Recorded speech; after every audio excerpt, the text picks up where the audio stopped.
জয় মা জয় মা। নমস্কার, আমি শ্রী শ্রী তান্ত্রিক ভার্গবানন্দ তীর্থনাথ মহারাজ। আশা করি সকলে ভালো আছেন। আমার চ্যানেল তান্ত্রিক ভার্গবানন্দ তীর্থনাথ, যেখানে আমি নানান প্রকার তন্ত্রোক্ত ক্রিয়াকর্ম উপস্থাপন করি। যে সমস্ত জিনিস মানুষের কল্যাণের জন্য লাগে, যেগুলো বিদ্যা প্রয়োগ করলে মানুষের কল্যাণ হবে, এবং এর পরবর্তীতে আরো নিত্য নতুন বিদ্যা আপনাদের সান্নিধ্যে উপস্থাপন করি। যারা এখনো আমার চ্যানেলটিকে সাবস্ক্রাইব করেননি, আমার চ্যানেলটিকে সাবস্ক্রাইব করবেন নিত্য নতুন ভিডিও পেতে, এবং আমার চ্যানেলটিকে ফলো করবেন। ফলো করলে অবশ্যই উপকৃত হবেন। লাইক কমেন্ট শেয়ার করবেন। যাই হোক, আজকে আমি শত্রু নাশের জন্য এবং শত্রুকে চিরতরে দুনিয়া থেকে সরিয়ে দেওয়ার জন্য, শত্রুকে খতম করার জন্য একটি বিশেষ মারণ প্রয়োগ নিয়ে আপনাদের সান্নিধ্যে হাজির হয়েছে। এই বিদ্যাটি খুবই ভয়ঙ্কর একটি বিদ্যা। এটা পাবলিকে প্রয়োগ করতে যাবেন না, ক্ষতি হবে। ওঝা গুণী তান্ত্রিক কবিরাজ ছাড়া এই বিদ্যাকে প্রয়োগ করবেন না। খুবই শক্তিশালী, খুব পাওয়ারফুল।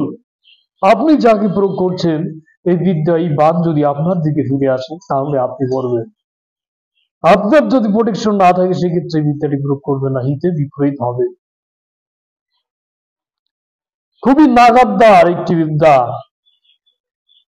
আপনি তার উপরে প্রয়োগ করবেন যে আপনার শত্রুতা, যে আপনাকে শত্রুর মতো দেখে, যাকে খতম করতে হবে, খতম করা দরকার, যাকে দুনিয়া থেকে সরিয়ে দেওয়া দরকার। শত্রুর সাথে আর কোনো মতে পেরে দিচ্ছেন না। আদা জল খেয়ে আপনার পেছনে লেগেছে, এমনও শত্রুর উপরে আপনি প্রয়োগ করুন। শত্রু ধ্বংস করলে পুণ্য লাভ হয়, শত্রুকে ধ্বংস করলে ভগবান সন্তুষ্ট হয়। সে শত্রুকে বাঁচিয়ে রাখিয়ে পথ চলা যায় না। শত্রুকে মারলে চিরতরে মেরে ফেলতে হবে, শত্রুকে বাঁচিয়ে রাখতে নাই। যে আপনাকে ক্ষতি করেনি, যে আপনার শত্রু না, তার উপরে প্রয়োগ করবেন না, হিতে বিপরীত হবে, আপনি নিজে মরবেন। শত্রুর উপরে প্রয়োগ করবেন, কাজ হবে। যদি আপনি শত্রু, দেখা যাচ্ছে যে একটা ভালো মানুষের উপর প্রয়োগ করছেন, সেটা কিন্তু তার উপর প্রয়োগ হবে না, আপনি নিজে মরবেন। খুব সাবধানতা অবলম্বন করে, খুব হিসেব নিকেশ করে কাজ করবেন। সকলে প্রথম থেকে শেষ পর্যন্ত ভিডিওটি দেখবেন, না হলে বুঝতে পারবেন না। মন্ত্র বলি, সকলে শোনেন। ওং নমঃ কাল রূপায় যম ভস্মী কুরু গুরু স্বাহা।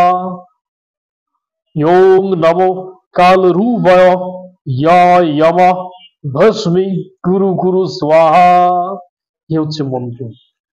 কিছু দ্রব্য সংগ্রহ করতে হবে শনি মঙ্গলবারে, অমাবস্যার দিন কাজটি করলে সব থেকে ভালো হয়।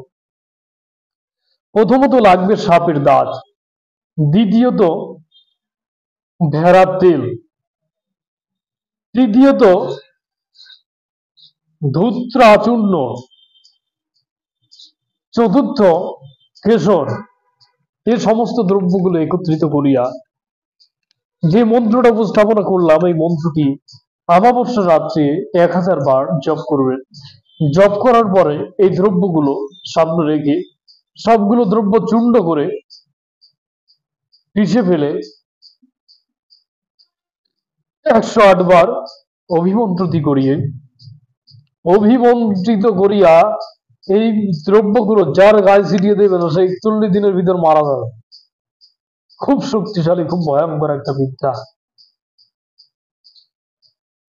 আশা করি সকলে বুঝতে পেরেছেন আমার কথা। যদি কেউ কোনো কিছু বুঝতে অসুবিধা হয়, স্ক্রিনে দেওয়া নাম্বারে যোগাযোগ করবেন আমার সাথে, বা যে কোনো সমস্যার জন্য আমার সাথে যোগাযোগ করতে পারেন। মায়ের কৃপা, আমি সমাধান করার চেষ্টা করিব।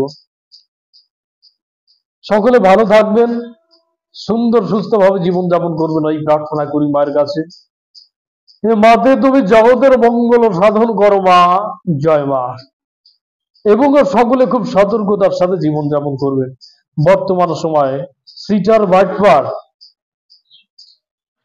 পয়সার পিশাচ, অর্থলোভী, এই বর্তমান সময় বিভিন্ন তান্ত্রিক কবিরাজ মানুষের কাছ থেকে লক্ষ লক্ষ কোটি কোটি টাকা মানুষের কাছ থেকে হাতিয়ে নিচ্ছে প্রতারণা করে।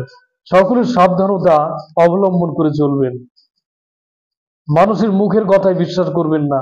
যা দেখিনি আমার গুরুদেব বলে, যা দেখিনি নিজ দ্বারে সেটা বিশ্বাস করি না। গুরু বলেন, আমি দেখে বিশ্বাসী, না দেখে বিশ্বাসী না। আপনি দেখে বিশ্বাসী হবেন, না দেখে বিশ্বাসী হবেন। যখন একজন বলবে আপনার কাজ আমি গ্যারান্টির সহিত করে দিচ্ছি, তখন বুঝবেন যে সে মিথ্যা বলছে। কারণ আমরা তো সাধারণ একটি মানুষ, ক্ষুদ্রতম মানুষ, আমাদের কি ক্ষমতা আছে? ভগবানের একটি ক্ষুদ্রতম সৃষ্টি।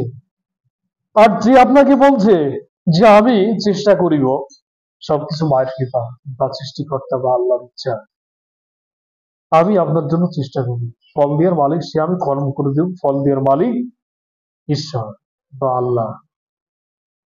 সেটা মনে করবেন যে সে অ্যাকুরেট। এবং যে বলছে যে কাজ আমি এত সময়ের ভিতরে করে দেব, একদম ফ্রড প্রতারণার চক্রে পড়বেন নাকি, আমি সাবধান করে দিলাম। যাই হোক, অনেক কথাই বললাম। সকলে খুব সাবধানতা অবলম্বন করে চলবেন, কারণ এটা কলিযুগ। এটা কলিযুগ, কেউ কারণ না।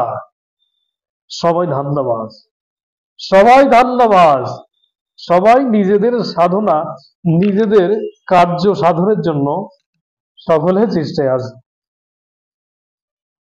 যাই হোক, সকলে ভালো থাকবেন, সুন্দর সুস্থভাবে জীবনযাপন করবেন। জয় মা। মায়ের নাম করে ভিডিও সম্পন্ন করছি। জয় মা।